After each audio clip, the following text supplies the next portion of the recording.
umano si Vice President at Education Secretary Sara Duterte na harapin ang anumang akusasyon laban sa kanya, ngunit sa kondisyon na ito'y sa harap ng isang korte sa Pilipinas.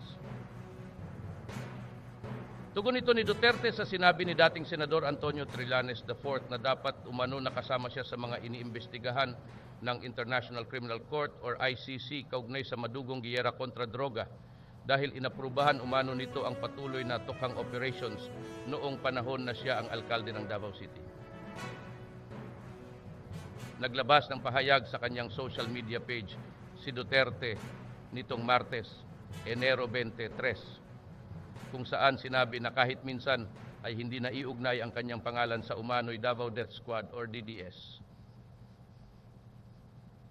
Subalit, matapos akong manalo bilang Vice President, bigla na lang nagkaroon ng testigo laban sa akin. At ngayon ay kasama na ako sa mga akusado sa International Criminal Court. Hindi ko kailangan ng death squad para sa mga bagay na kaya kong gawin. Ayon kay Duterte. Ayon kay Duterte, nakahanda siyang harapin ang anumang akusasyon laban sa kanya. But I will only face any charge against me before a Filipino judge and only before a Filipino court. Tinabla ni Duterte ang paglahok o maging parte sa proseso ng ICC na para sa kanya ay hindi lamang magsasadlak sa kahihiyan sa bansa, kundi dudurog din sa dignidad ng ating mga huwes korte at buong justice system ng Pilipinas. Nauna nang sinabi ni Trillanes na dapat mag-ingat ang administrasyon sa kampo ni Duterte.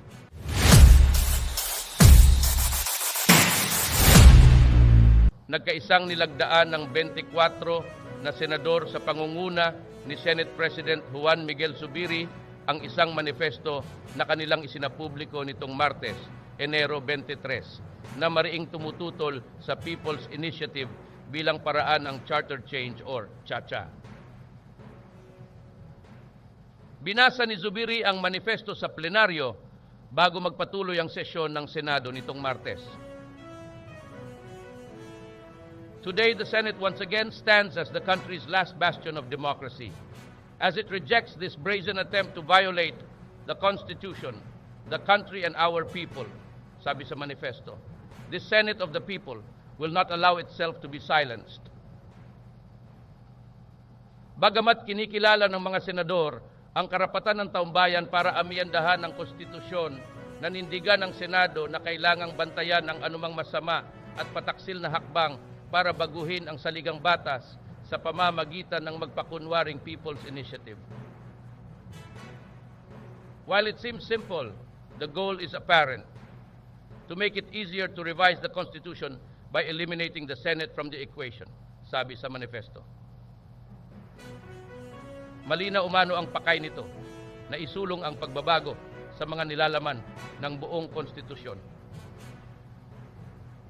Nagbabala rin ng Senado na sakaling magtagumpay ang People's Initiative, maaaring mapasakamay na ng mga dayuhan ang pag-aari ng mga lupain sa bansa at hindi na rin mapipigilan ang pagtanggal sa term limits ng mga halal ng bayan o kaya ay walang maganap na eleksyon.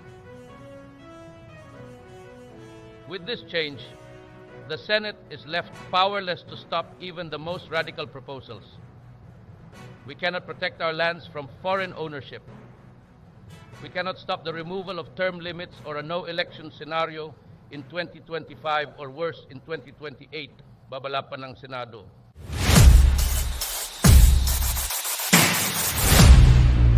Hindi makikipagtulungan ang Pilipinas sa International Criminal Court or ICC kaugnay sa pagsusuri ng giyera kontra droga ng nakaraang administrasyon. Ipinahayag ito ni Pangulong Ferdinand Bongbong Marcos Jr. noong Martes, ilang araw matapos sabihin ni dating Senador Antonio Trillanes IV na natapos na ang pagsisiyasat ng ICC sa Pilipinas at naghihintay na lang ng pagsasabing arrest warrant laban kay dating Pangulo Rodrigo Digong Duterte at iba pang akusado. Ayon sa Pangulo, hindi niya kinikilala ang jurisdiksyon ng ICC sa Pilipinas dahil ito ay itinuturing na banta sa kasarinlan ng bansa. Let me say this for the 100th time. I do not recognize the jurisdiction of the ICC in the Philippines. I consider it as a threat to our sovereignty, Therefore, the Philippine government will not lift a finger to help any investigation that the ICC conducts, sabi ng Pangulo. Gayunpaman, sinabi ng Pangulo na malaya ang ICC na bumisita sa bansa bilang mga karaniwang individual, ngunit hindi tutulong ang gobyerno sa kanila. Sa katunayan, ayon sa Pangulo, binabantayan sila ng gobyerno upang siguruhing hindi sila makikipag-ugnayan sa alinmang ahensya ng pamahalaan. Inabisuhan aniya ang Philippine National Police at mga lokal na pamahalaan na huwag sagutin ang mga tanong ng ICC dahil hindi kinikilala ng gobyerno ang kanilang jurisdiction. Ayon sa Pangulo, ito ay nangangahulugang hindi aasistihan ng ICC sa anumang paraan sa kanilang ginagawang pagsisiyasat sa Pilipinas.